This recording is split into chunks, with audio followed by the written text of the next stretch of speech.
அனைவருக்கும் வணக்கம். இன்றைக்கி நம்ம எதை பற்றி பார்க்க போகிறோம் அப்படின்னா, ஒரு 2-3 விஷயத்தை பற்றி நம்ம பார்க்க போகிறோம். இப்போ இந்த ஆன்மீகத்தில் நாங்கள் செய்வது தான் சரி, இப்படி தான் இருக்கும் என்ற ஒரு கற்பனையோடும் ஒரு கணிப்போடும் வாழ்ந்திருக்கும் கூட்டம் என்பது ஒரு வகையாக இருக்குது. நாங்கள் செய்வது தான் சரி என்று வாழ்ந்து கொண்டிருக்கும் கூட்டமும் ஒரு வகையாக இருக்கிறது.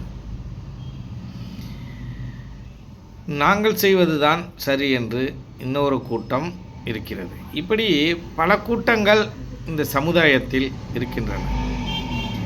அப்படி இந்த ஆன்மீகத்தில் நாங்கள் செய்வது தான் சரி என்று நினைத்து கொண்டு வாழும் ஒரு கூட்டம் இருக்கிறது. அந்த கூட்டத்தை நாம் எப்படி கருதுவோம் என்று நீங்கள் கேட்டீர்களே, ஆனால் அவர்கள் இந்த உருவ வழிபாட்டில் ஈடுபடுபவர்களை ஒரு வகையான கூட்டமாக நாம் கருதி கொள்கிறோம். இப்போ இந்த உருவத்தில், இந்த சிலைகளில் உயிர் இருக்கிறதா என்றால் நாம் நிறையா வாட்டி பார்த்துட்டோம். நம்ம நிறையா வாட்டி அடிக்கடி இதை சொல்லிக்கிட்டே இருக்கோம். இந்த சிலை வழிபாட்டில் ஒரு சிலையிலோ உயிர் இருக்கா அப்படின்னா உயிர் இல்லை. உயிர் இல்லாத ஒரு பொருளை நம்ம கடவுளாக ஏற்றுக்க முடியாது அப்படின்ற விஷயத்தையும் நம்ம சொல்லிட்டோம். இப்போ உயிரற்ற ஒரு பொருளை, ஒரு சிலையை கடவுளாக பாவித்து அதற்கு இன்றளவிலும் பார்த்திங்கன்னா கோவில் கட்டி அதற்கு வசூல் செய்து பிரம்மாண்டமாக ஒரு கும்பாபிஷேகமோ நடத்தும் மனிதர்கள் எல்லாமே இருக்கிறாங்க. இப்போ இதை நம்ம கண்கூடாக பார்க்குறோம். அப்போ அவர்களுடைய கற்பனை எப்படி அப்படின்னு கேட்டிங்கனால், அவர்களுக்கு கடவுள் உண்டா இல்லையா அதை பகுத்து பார்க்க வேண்டும் அப்படின்ற எண்ணம்லாம் கிடையாது. அவர்களோட நம்பிக்கை, அந்த நம்பிக்கை என்ன அப்படின்னா, இந்த சிலை தான் கடவுள் அப்படின்னு அவர்கள் நம்பி அந்த விஷயத்தை பண்ணுறாங்க. இப்போ அப்படி நம்பி பண்ணுறவங்க இருக்காங்க இல்லையா. இப்போ நம்ம ஒரு குறியீடு ஒன்று சொன்னோம், கடவுளுக்கு ஒரு குறியீடு ஒன்று சொன்னோம். கடவுள் என்பவர், உண்மை என்பதும் கடவுள் என்பதும் வேறு வேற இல்லை. உண்மைத்தன்மையில் தான் கடவுள் இருக்கிறார் அப்படின்னு நம்ம சொன்னோம். ஒரு குறியீடாக வச்சிங்க, உண்மைதான் கடவுள் அப்படின்னு ஒரு குறியீடாக வச்சிங்க அப்படின்னு சொன்னோம். அப்படி இந்த உருவ வழிபாட்டில் ஈடுபட்டு கொண்டு இருக்கும் இந்த நபர்கள், இவர்களிடம் உண்மைத்தன்மை இருக்கா அப்படின்னு நீங்கள் பார்த்தீங்கன்னால் உண்மைத்தன்மை இல்லை. எனக்கு தெரிஞ்சு ஒரு ராஜகோபுரம் வேலை செய்கிறேன் அப்படின்னு சொல்லிட்டு பல லட்சக்கணக்கில் வசூல் செய்து அதில் ஒரு பாதியை தனக்கு எடுத்துக்கொண்டு பாக்கி மீதியை அந்த ராஜகோபுரத்திற்கு அந்த பணிகள் எல்லாம் செய்த ஒரு நபர் இருக்கிறார். இது உண்மைத்தன்மையா அப்படின்னா உண்மைத்தன்மை இல்லை. அப்போ உண்மைத்தன்மை இல்லாத பொழுது அவர் எப்படி ஒரு நியாயமான ஒரு ஆளாகவும் கடவுளுக்கு சரியான நபர்களாகவும் நாம் எப்படி தேர்வு செய்வது என்பது ஒரு கேள்விக்குறியாக உள்ளது. இப்போ இதிலேருந்து நமக்கு என்ன தெரியுது அப்படின்னா, இந்த கடவுள், இந்த புற வழிபாட்டில் இருக்கும் கடவுள்களுக்கு நிறையா அதை சார்ந்து அநியாயங்கள் நிறையா பண்ணலாம் அப்படின்னு நமக்கு புரியுது. இப்போ அதற்கான வழிமுறைகள்லாம் அதில் இருக்குது அப்படின்னு நமக்கு புரியுது. அதே போல் யோகத்திலையும் பார்த்திங்கன்னா, யோகத்தை நான் கற்றுத்தரேன் அப்படின்னு சொல்லிட்டு ஏதோ யோகங்கள்லாம் கற்றுக் கொடுத்துட்டு காசை பிடுங்குற அந்த போலி குருமார்களும் இருக்காங்க. இதையும் நம்ம அடிக்கடி சொல்லிக்கிட்டே இருக்கோம். ஏன் இந்த போலி குருமார்கள் இருக்காங்க அப்படின்னு நம்ம சொல்லிக்கிட்டே இருக்கோம் அப்படின்னால், இந்த போலி குருமார்கள் இருப்பதனால் இந்த உண்மையான குருமார்கள் எல்லாம் சரியான வளர்ச்சி அடையவில்லை என்பதை நாம் இங்கே தெரிஞ்சுக்கணும். ஏன் அவங்க வளர்ச்சி அடையலை அப்படின்னால், அவங்க இந்த போலி குருமார்கள்லாம் என்ன பண்ணுறாங்க, டைவர்ட் பண்ணி ஆச்சிட்டு போயிடுறாங்க. அவங்க எப்படிலாம் அந்த போலி குருமார்கள் டைவர்ட் பண்ணி ஆச்சிட்டு போகிறாங்க அப்படின்னு நீங்கள் பார்த்தீங்கன்னா,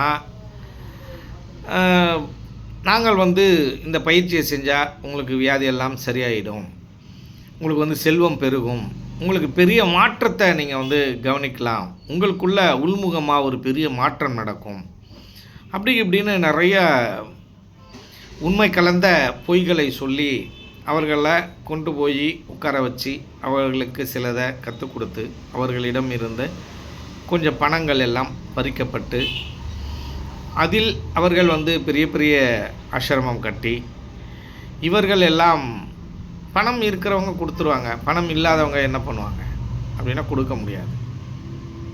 அப்போ இப்படியும் யோகத்தில் இதை மாதிரி ஏமாத்து நபர்களும் இருப்பதனால் சில உண்மையான குருகள் என்ன பண்ண முடியல அப்படின்னு கேட்டிங்கன்னா, பிரதிபலிக்க முடியல. அவங்களால அவங்க என்ன செய்யணும்னு நினைக்கிறாங்களோ அதை செய்வதற்கு நீண்ட காலம் ஆகிவிடுகிறது. சில நேரங்களில் செய்ய முடியாமலே போய்விடுகிறது. இப்படிப்பட்ட நிலையில்தான் மகான்களும் சித்தர்களும் இருந்தார்கள். அவர்கள் காலத்தில் அவர்களை சித்தர்களையும் மகான்களையும் வள்ளலார் இருந்த காலத்தில் மதித்தவர்கள் இருக்காங்களா அப்படின்னா இல்லை. இன்றைக்கி நம்ம பாரதியை தூக்கி வச்சுட்டு கொண்டாடுறோம். இப்போ வ.உ. சிதம்பரனாரை பற்றி பேசுகிறோம், எல்லாரை பற்றியும் பேசுகிறோம்.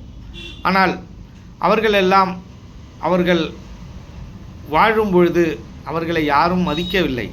அவர்களுக்கு பெரிய உதவியெல்லாம் யாரும் பெரிதாக செய்யவில்லை. யாரோ 1-2 பேர் அவர்களுக்கு உதவி செஞ்சுருக்காங்க அப்படிங்கிறத நம்ம பார்க்குறோம். இப்படி இந்த உருவ வழிபாட்டுக்கு கோயில் கட்டுவதற்கோ எதுக்கோ இவங்க பணம் கொடுக்குறாங்கன்னு வச்சுங்க. ஒரு மனிதர் பணம் கொடுக்குறாரு, அவரால் முடியாது, ஒரு ஏழைன்னு வச்சுங்க, அவர் எப்படியோ ஒரு 2000 ரூபா கொடுக்குறாருன்னு வச்சுக்கோம். அவருக்கு திடீர்னு ஒரு பொருள் உதவி அந்த 2000 ரூபா தேவைப்படும் பொழுது அந்த கடவுள் மீண்டும் அதை கொடுப்பாரா? அவர்கிட்ட அந்த கொடுத்த நபர்கிட்ட அந்த 2000 ரூபாயை வாங்க முடியுமா? அங்கேருந்து எடுத்துக்க முடியுமா? பெயிண்ட் அடித்தாலோ ஏதோ கோபுரம் கட்டினாலோ கோயில் கட்ட அங்கேருந்து எடுத்துக்க முடியுமானா முடியாது. அதற்கு ஒரு கதை ஒன்று சொல்வார்கள். நீங்கள் 2000 கொடுத்தீங்கன்னா உங்களுக்கு 2 லட்சம் 2 கோடி கிடைக்கும். யார் கொடுப்பா? கடவுள் கொடுப்பார். அந்த கடவுள் யார் என்பதில் இங்கே ஏகப்பட்ட சர்ச்சைகள் இருக்குது, ஏகப்பட்ட விஷயங்கள் இருக்குது.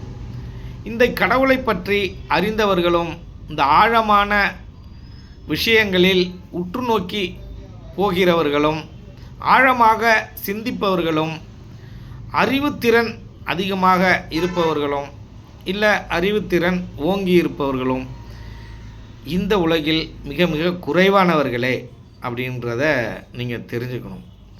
இப்போ மற்றவர்கள்லாம் யார் அப்படின்னு கேட்டிங்கன்னா, மற்றவர்கள் எல்லாம் இந்த தினமும் வாழ்கின்ற அந்த வாழ்க்கையில் சிக்கிக்கொண்டு இந்த சமுதாய சிக்கல்களிலும் ஆடம்பர வாழ்க்கைகளிலும் சிக்கிக்கொண்டு தவித்து ரொம்ப சிந்திக்க முடியாமல் தன்னை பற்றியும் தன் உள்முகமான பயணத்தை பற்றியும் கடவுளை பற்றியும் சிந்திக்க முடியாத இந்த பணத்தை தேடி ஓடிக்கொண்டு இருக்கும் இந்த பாமர கூட்டம் என்பதை நாம் உணர்ந்து கொள்வோம். இதை நீங்கள் ஆழமாக சிந்திச்சிங்க அப்படின்னா இந்த உண்மை என்னங்கிறது உங்களுக்கு புரியும். இப்போ நிறையா இது ஆய்வுகளுக்கு அப்புறம்தான் சில விஷயங்கள் உங்கள்கிட்ட பகிர்ந்துக்கிறேன் அப்படிங்கிறத நீங்கள் புரிஞ்சிக்கணும். நீங்கள் நம்மளோட பேச்சு இதெல்லாம் கேட்குறீங்க அப்படின்னால் நீங்கள் முழுமையாக நீங்கள் நம்பி கேட்கணும். ஏன் அப்படின்னு கேட்டிங்கன்னா, நம்ம உண்மையை தவிர வேறு எதையும் இங்கே இந்த மக்கள் கூட்டத்துக்கு பகிர்ந்து கொள்ள நம்ம தயாராக இல்லை. அப்படி அந்த பணம் அவர் கொடுத்த பணம் திரும்பி வருமா அப்படின்னால் வராது. ஆனால் ஒரு மனிதருக்கு ஒரு உதவி செய்கிறீங்க, சில நபர்கள்ட்டேருந்து அந்த உதவி திரும்ப வராது. சில நபர்கள் எத்தனை வருடமானாலும் அந்த நன்றி மறக்காமல் பெரிய பெரிய உதவியெல்லாம் செய்தவர்கள் இருக்கிறார்கள். ஆகவே மனிதர்களுக்கு செய்யும் உதவி என்பது மீண்டும் நம்மளை வந்து அடைவதற்கு வாய்ப்பு உள்ளது. ஆனால் இந்த கடவுள் என்ற இந்த போலி இந்த சிலைகளுக்கு நீங்கள் செய்யும் உதவியாக இருந்தாலும் சரி, எதுவாக இருந்தாலும் அது மீண்டும் வருவதற்கான வாய்ப்பு இல்லை என்பதை நீங்கள் தெளிவாக தெரிந்து கொள்ளும். அப்படி கடவுள் தன்மையும் கடவுளோட விஷயங்களிலும் கடவுளை பற்றி தெரியாத கூட்டம், தெரியாத நபர்கள், தெரியாதவர்கள் தான் அதிகமாக இதை தூக்கி பிடித்து வாழும் காலமாக இந்த காலம் இருக்கிறது என்பதை நாம் தெளிவாக தெரிந்து கொள்ள வேண்டும். இப்போ நம்ம யோகமாக இருந்தாலும் விஞ்ஞானமாக இருந்தாலும் நம்ம உள்ளதை உள்ளபடி தான் நம்ம எடுத்துக்கணும். உண்மையாக பார்க்கணும். எனக்கு ஒரு விஷயம் தெரியல அப்படின்னு சொன்னால் தான் தெரிஞ்சிக்க முடியும். தெரியாத விஷயத்த தெரிஞ்சதுன்னு பார்க்குறதும் தப்பு, தெரிஞ்ச விஷயத்த தெரியாதுன்னு சொல்கிறதும் தவறு. அப்படி இந்த கடவுள் பற்றிய விஷயங்கள் எல்லாம் இங்கே எப்படி இருக்குது அப்படின்னால், எனக்கு தெரியாது, ஆனால் தெரிஞ்ச மாதிரி நான் எல்லாமே செய்கிறேன். எனக்கு அது ஈஸியாக இருக்குது. ஒரு சில பேருக்கு, எல்லாரையும் நான் சொல்ல, ஒரு சில பேருக்கு கொள்ளையடிக்கிறதுக்கு வசதியாக இருக்குது, அதுலேருந்து பணம் எடுத்துக்கொள்வதற்கு வசதியாக இருக்குது. அப்போ அவர்களெல்லாம் யார் அப்படின்னு கேட்டிங்கன்னா, இங்கே இந்த பணத்தை வசூல் பண்ணி கொஞ்சம் எடுத்துக்கொள்ளும் நபர்கள் எல்லாம் யார் அப்படின்னா, அவர்களெல்லாம் நாத்திகர்கள் அப்படிங்கிறத நீங்கள் தெளிவாக புரிஞ்சுக்கணும். ஏன் நாத்திகர்கள் அப்படின்னு சொல்கிறேன் அப்படின்னு கேட்டிங்கன்னா, அவர்களுக்கு தெரியுது, என்ன தெரியுதுனால், இந்த சிலையில் கடவுள் இல்லை, இவர்கள் நம்மளை தண்டிக்க மாட்டார் என்று அவன் நல்லா புரிஞ்சு வச்சுருக்கான். நான் ஒரு தடவை 2 தடவை வசூல் பண்ணி சாப்பிட்டேன்னா பரவாயில்ல, நான் வருஷம் இப்படி தானே செஞ்சுக்கிட்டு இருக்கேன். அப்படி எனக்கு கடவுள் ஏதாவது தண்டனை கொடுக்குன்னா இத்தனை நேரம் கொடுத்துருக்கணுமே, கொடுக்கலையே, அப்போனா இந்த சிலைகளில் கடவுள் இல்லை அப்படிங்கிறத முதல்ல புரிஞ்சுக்கிறவன் யார் அப்படின்னு கேட்டிங்கனால், அதற்கு அருகாமையில் இருக்கும் ஒரு கூட்டமும் அதை சார்ந்து அதன் வழியிலாக பணங்களை வாங்கி முழுங்கி கொண்டிருக்கும் இந்த கூட்டங்களுக்கு தான் தெளிவாக தெரிந்து கொள்ள வேண்டும், அதில் கடவுள் இல்லை என்பது அவர்களுக்கு தெரிந்திருக்கிறது. ஆனால் கடவுள் இருக்கு என்று சொல்லி இந்த பாமரர்களை இவர்கள் ஏமாற்றி வருகிறார்கள். இப்படி தான் ஒருத்தவர் என்ன பண்ணியிருக்காரு அப்படின்னு கேட்டிங்கன்னா, ஒரு வட்டாட்சியர் போய் லஞ்சம் கேட்டிருக்காங்க. யார்கிட்ட அப்படின்னா, ஒரு சிமெண்ட் கடை வச்சுருக்கிற ஒரு ஆள்கிட்ட, இந்த சிமெண்ட் வியாபாரம் பண்ணுறவர்கிட்ட லஞ்சம் கேட்டிருக்காங்க. அதில் இன்னொரு நபர் என்ன பண்ணுறாரு, அவர்களுக்கு உதவி செய்வது போல போய் அந்த வட்டாட்சியரை லஞ்ச ஒழிப்புத்துறையிடம் காட்டி கொடுத்து அவர்களுக்கு ஒரு நன்மையை செய்து விட்டார். அந்த அம்மா எவ்வளோ தொகையை லஞ்சமாக கேட்டுச்சு அப்படின்னா 50,000 லஞ்சமாக கேட்டுச்சு. ஆனால் அந்த 50,000 லஞ்சம் கொடுப்பதற்கு இவர்கள் தயங்கி அந்த அம்மாவை காட்டி கொடுத்துட்டாங்க. அந்த அம்மாவை அரெஸ்ட் பண்ணிட்டாங்க. அப்போ இந்த நபர் அந்த சிமெண்ட் கடையிலிருந்து கிட்டத்தட்ட ஒரு 3-4 லட்சம் ரூபா கடவுள் பேரை சொல்லி வாங்கிட்டார். நீங்கள் செஞ்சவங்க குடும்பம் விருத்தியாகும், நல்லா இருக்கும் அப்படின்னு. ஆனால் அவர் உண்மையாகவே அவர் யோசித்திருந்தால் 50,000 ரூபாய்க்காக நம்ம 4 லட்சத்தை இழந்துட்டோங்கிறது தெரியாமலே அவர் கொடுத்து கொண்டிருக்கிறார் இன்று நாள் வரை. இப்படி தான் சில சூட்சமான நபர்கள் எல்லாம் இருந்துக்கிட்டு இருக்காங்க அப்படிங்கிறத நம்ம தெளிவாக தெரிஞ்சுக்கணும். இந்த காலத்தில் உதவி செய்கிறார்கள் என்றால் அவர்கள் பலனை எதிர்பார்க்காமல் செய்ய மாட்டார்கள். ஆனால் அதையும் மீறி உண்மையாக உதவி செய்யும் நபர்கள் இந்த உலகத்தில் வாழ்ந்து கொண்டுதான் இருக்கிறார்கள். அவர்களால் தான் இந்த பூமி இயங்கி கொண்டு இருக்கிறது அப்படிங்கிறத நம்ம தெளிவாக தெரிஞ்சுக்கணும். இந்த பூமி இயங்குகிறது அப்படின்றத விட இங்கே மழை பெய்வதற்கு காரணம் அதுதான் என்று வள்ளுவன் கூறுகிறான். ஆனால் பூமி இயங்குவதற்கு மிகப்பெரிய காரணமாக இருப்பது இந்த மாயை. அது பூமி இயங்குவதற்கு அப்படின்னு சொல்வதை விட இந்த மனிதர்கள் கூட்டம் இயங்குவதற்கு காரணமாக இருப்பது எது அப்படின்னு கேட்டிங்கன்னா இந்த மாயை. இந்த மாயையால் ஆனது தான் இந்த உலகம், இந்த பிரம்மாண்டம் எல்லாமே. அதை நம்ம வந்து தெளிவாக தெரிஞ்சுக்கணும். இப்படி நிறைய விஷயங்கள் இந்த வந்து கடவுளை சார்ந்து இருக்குது. இப்போ வந்து கடவுளை பற்றி எதுவுமே தெரியாத ஒரு நபர்கள் தான் என்ன பண்ணியிருக்காங்க, எல்லாம் ஒரு கூட்டமைப்பு எல்லாம் சேர்ந்து தான் என்ன பண்ணியிருக்காங்க அப்படின்னு கேட்டிங்கன்னா, அறநிலைத்துறை ஒன்றை அமைச்சிருக்காங்க.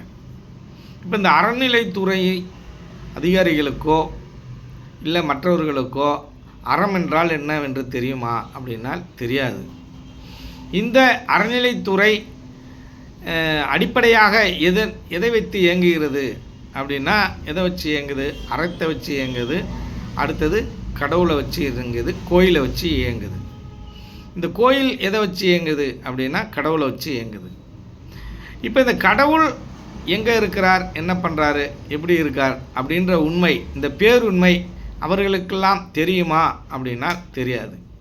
அப்படி ஒன்றுமே தெரியாத ஒரு விஷயத்திற்காக மிகப்பெரிய பொருளை ஒதுக்கி அதற்கென்று ஒரு துறை, அதற்கென்று இந்த உலகத்தில் மிகப்பெரிய பெரிய கோயில்கள், மிகப்பெரிய ஆரவாரங்கள், திருவிழாக்கள், இது எல்லாம் இங்கே வந்து நடந்துக்கிட்டு இருக்கு.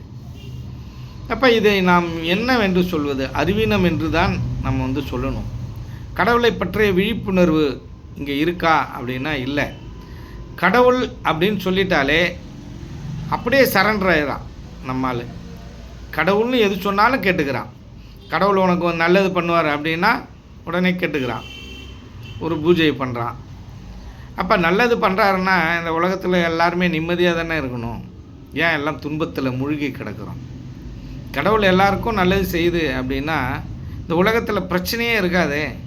மனிதன்லாம் ஆரோக்கியமாகவும் சந்தோஷமாகவும் இந்த பூமியை சொர்க்க பூமியாக மாறிடும் இல்லையா? இல்லையே, இது நரகமாலாம் இங்கே இருக்குது.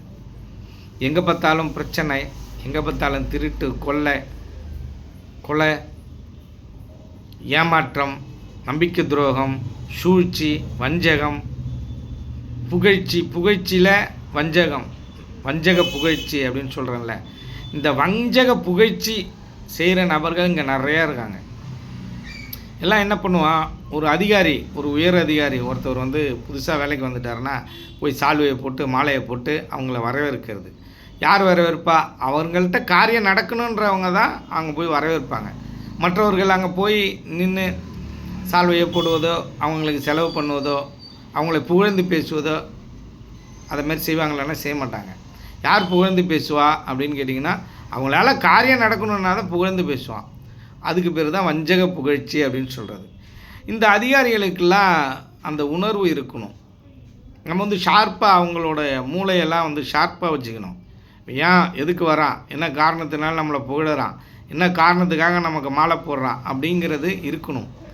இந்த வஞ்சக புகழ்ச்சிக்கு இந்த அதிகாரிகளும் நிறைய பேர் மயங்குறாங்க. இந்த உலகமே அப்படி தான் இருக்குது. ஒருத்தவனை வீழ்த்தணும்னு நினச்சால் என்ன பண்ணிடலாம்? சூழ்ச்சியாக வார்த்தையிலே வீழ்த்திடலாம், புகழ்ந்தே வீழ்த்தலாம். அப்படி அவர்களுக்கு பணிந்து புகழ்ந்து அவர்கள் பின்னாடியே இருந்து அவர்கள் காரியத்தை எல்லாம் சாதித்து கொண்டு அவர்களையும் வீழ்த்தும் நபர்கள் இங்கே வந்து நிறைய பேர் இருக்காங்க அப்படிங்கிறத நம்ம வந்து புரிஞ்சுக்கணும்.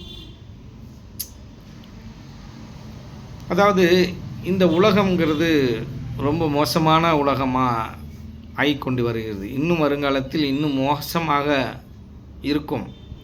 அதற்கு நடுவில் இந்த மனித கூட்டம் நல்லவர்களிடம் அடைக்கலம் புகுந்து அவர்கள் வழி நடப்பதும், அவர்களை ஆதாரமாக கொண்டு நிறைய செயல்களை செய்வதும் இனிமேல் வருங்காலத்தில் அதிகரிக்க வேண்டும். இந்த யோக மார்க்கத்தில் ஈடுபடுவதும், இந்த யோக குருக்கள், உண்மையான குருக்கள், அவர்கள் வழியை பின்பற்றி, இந்த சிவானந்த பரமஹம்சர் அவர்களுடைய வழியை பின்பற்றி அந்த சித்த வித்தை, இந்த நடவடிக்கைப்படி வாழ்வது என்பதும் ஒரு சரியான வழிமுறையாக இருக்கும் என்பதை நாம் அறிவோம். இந்த உலகினரும் உணர வேண்டும். அதை மீண்டும் மீண்டும் நம்ம சொல்லிக்கிட்டே இருக்கோம். ஏன் அப்படின்னால் இந்த உலகத்தை மாற்றக்கூடிய சக்தி யார்கிட்ட இருக்குது அப்படின்னா அந்த சட்டத்திட்டங்களுக்கு இருக்குது, அந்த எளிமையான வாழ்க்கைக்கு இருக்குது. அப்போ அந்த சட்டத்திட்டங்களை இந்த அரசே எடுத்து அதை அதிகாரத்தில் இருப்பவர்கள் தான் அதை சட்டமாக்க முடியும். இவர்கள் அதை ஓரளவுக்கு தான் சுதந்திரமான சட்டமாக வகுத்து வைத்திருக்கிறார்கள். அதிலேருந்து எப்போ வேணுமோ நம்ம பின்வாங்க முடியும், சேர்ந்துக்க முடியும். அதுதான் உண்மையான சுதந்திரம். ஆனால் சட்டமாக்கப்பட்டு விட்டால் கண்டிப்பாக அது நடந்தே ஆக வேண்டும். ஆனால் பிற்காலத்தில் அதெல்லாம் மாறுவதற்கான வழிமுறைகள் இருக்குது அப்படிங்கிறத நம்ம தெளிவாக தெரிந்துக்கணும். இதை மறைமுகமாக சில மகான்கள் கூறியிருக்கிறார்கள். அதையும் நம்ம புரிஞ்சுக்கணும். இப்படி பலதரப்பட்ட விஷயங்கள் இந்த ஆன்மீக பாதையில் இருக்குது. ஆனால் இந்த போலி ஆன்மீகம் இந்த உலகையும் இந்த நாட்டையும் ஆண்டு கொண்டிருக்கிறது என்பதை நாம் தெளிவாக தெரிந்து கொள்ள வேண்டும். நீங்கள் டிவியை ஆன் பண்ணிங்கன்னா எங்கே பார்த்தாலும் இதுதான் பேச்சு. திருவிழா, தேர், இது அது இதை சார்ந்து தான் ஒரு சிலர் கூட்டம் இருக்குது. பொழுது விடிஞ்சு எந்திரிச்சால் இவர் போற்றி, அவர் போற்றி, இந்த கடவுள் போற்றி, அந்த கடவுள் போற்றின்னு உங்களுக்கு ஸ்டேட்டஸ் வைக்கிறது, உடனே பதிவு போடுறது. இந்த இடத்துல கும்பாபிஷேகம், எல்லோரும் வந்துடுங்க, இங்கே உழவார பணி, அங்கே வந்துடுங்க. அங்கே அந்த உழவார பணிக்கு போனீங்கன்னா அந்த கோயில் சுத்தமாகி அதுக்கு பணத்தை அந்த பூசாரி வாங்கிப்பான். இப்போ நீங்கள் இப்போ எனக்கு தெரிஞ்சு ஒரு ஆசிரமம் இருந்தது. அந்த ஆசிரமம் ஒரு மன வளர்ச்சி குன்றிய குழந்தைகளோட ஆசிரமம். அதுக்கு உணவளிப்பதற்கு நம்ம அடிக்கடி உணவளிச்சுக்கிட்டே இருப்போம். அப்போ உணவளிக்கும் பொழுது சில விஷயங்கள் தெரிந்தது. என்ன தெரிந்தது அப்படின்னால், ஒரு நபர் உணவளிப்பார். ஆனால் அவர்கள் அந்த உணவுக்காக 5 பேர் 10 பேர்கிட்ட பணம் வாங்கிடுவாங்க. நாங்கள் இந்த உணவை உங்கள் சார்பாக போடுறோம் அப்படின்னு.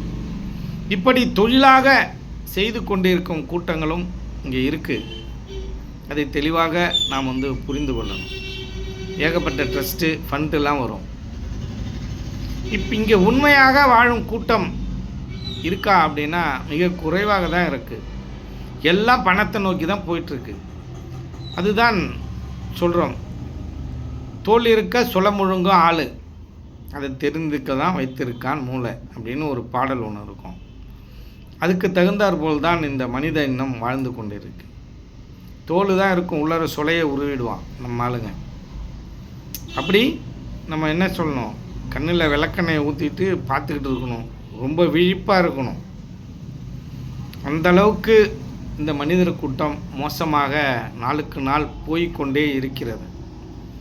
அப்போ இதற்கெல்லாம் என்ன தீர்வு அப்படின்னால், திரும்ப சொல்கிறேன், அந்த எளிமையான வாழ்க்கைக்கு போகிறது, நம்ம எல்லாம் ஒற்றுமையாக இருக்கிறது, அந்த உண்மையான ஒரு வழிமுறையை நோக்கி ஒரே இடத்தில் அனைவரும் ஒரு ஆசிரமம் போல் வசிப்பது.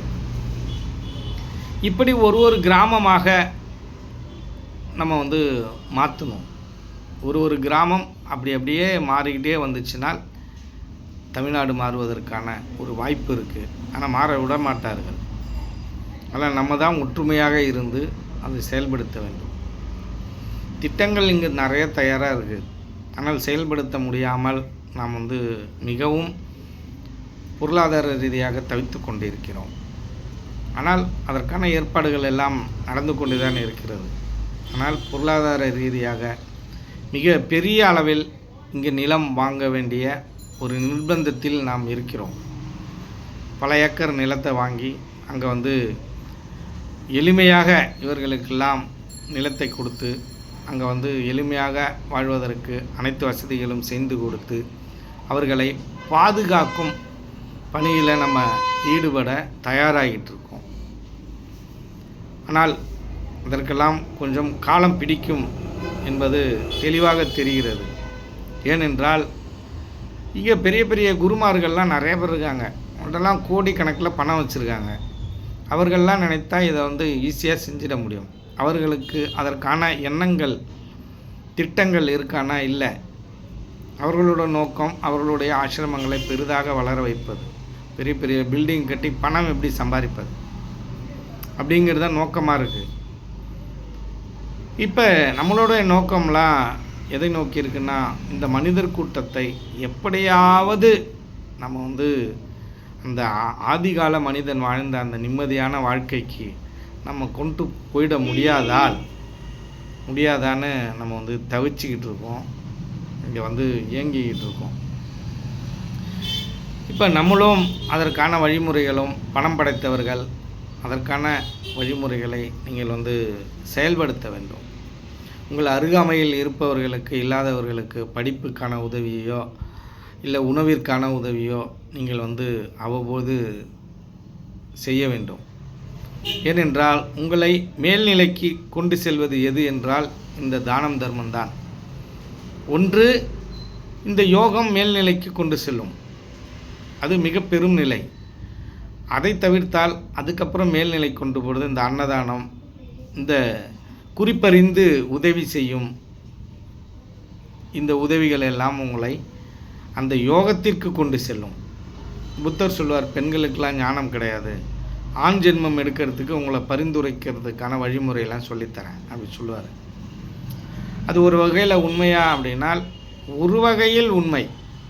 ஏனென்றால் பெண் சித்தர்கள் இங்கே நிறைய பேர் இருக்காங்கன்னா இல்லை, மகான்கள் நிறைய பேர் இருக்காங்கன்னா இல்லை. அவங்க சில விஷயத்திலே பெண்கள் சிக்கிப்பாங்க, அதுலேருந்து மீண்டு வரமாட்டாங்க.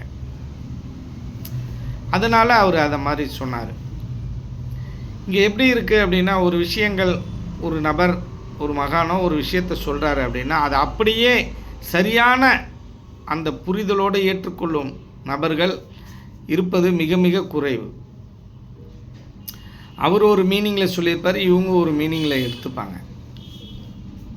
இப்படியெல்லாம் இந்த புரிதலில் பலவிதமான சிக்கல்கள்லாம் இருக்குது. இந்த உலகில் ஒரு மகான், ஒரு ஞானி உருவாகிறான் இப்போ இருக்கிற சூழ்நிலைன்னா மிக மிக பாராட்டுக்குரியவன், மிகப்பெரிய ஞானியாக இருப்பான். ஆனால் அந்த காலத்தில் ஒரு ஞானியாக உருவாகுவது என்பது மிகவும் கொஞ்சம் சுலபமாக இருந்தது. ஆனால் அதைவிட இப்போ இருக்கும் இந்த நபர்கள் யோக மார்க்கத்தில் ஈடுபட்டு அந்த ஞான நிலையை அடைவது அவர்களை விட 2 மடங்கு சிரமப்படும் அளவிற்கு இந்த சமுதாயம், இந்த உலகம் இருக்கிறது என்பதை நாம் வந்து புரிஞ்சுக்கணும். அப்போ இந்த ஆன்மீகம் என்றால் அனைத்து ஆன்மீகமும் ஒன்றாக கூடி இந்த போலி ஆன்மீகத்தை ஒழித்து இந்த உண்மையான ஆன்மீகம் இந்த உலகை எப்பொழுது கைப்பற்றும் என்பது நமக்கு வந்து புரியவில்லை. இந்த புரியாத புதிருக்கு விடை காணாமலே பல்லாயிரக்கணக்கான சித்தர்களும் மகான்களும் மறைந்து விட்டார்கள். மறைந்தது அப்படின்னு நம்ம சொன்னோம் அப்படின்னா அவங்க ஜீவம் அடக்கம் ஆகிவிட்டார்கள். அவர்களுடைய உடல் இந்த உலகத்தில் இல்லை, ஆனால் உயிராக அவர்கள் எங்கே இருக்கிறார்களா, இந்த உலகத்தில் ஐக்கியமடைந்து இருக்கிறார்கள். அவர்கள் வெளிப்படுவார்களா அப்படின்னால் வெளிப்படுவார்கள். எப்படி அப்படின்னு கேட்டிங்கன்னா, இப்படி சில நபர்கள் யோக மார்க்கத்தில் இன்றளவிலும் சரியான நபர்கள் இருக்கார்கள் இல்லையா, அவர்கள் மூலமாக அவர்கள் எல்லாம் செயல்படுவார்கள்.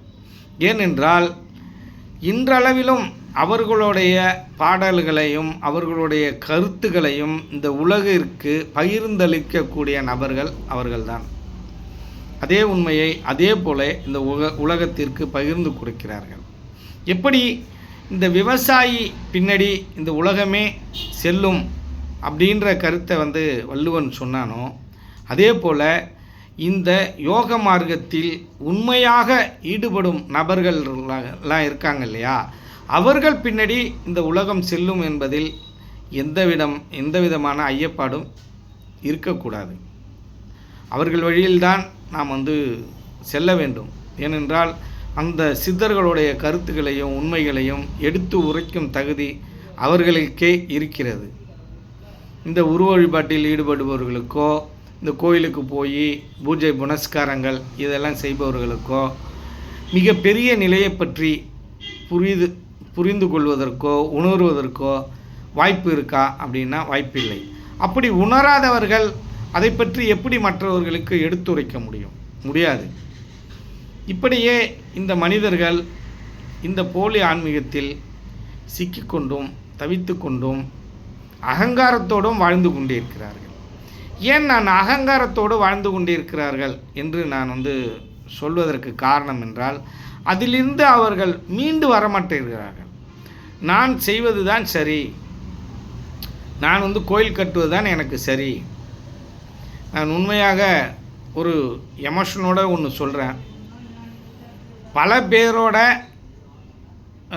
வாழ்க்கையை கெடுத்து பல பேரை அழித்து இந்த கோயில்கள் சில விஷயங்கள் எல்லாம் இங்கே உருவாகிட்டுருக்கு அப்படிங்கிறத நான் உணர்ந்து பார்த்துருக்கேன், கண்கூடாக பார்த்துருக்கேன்.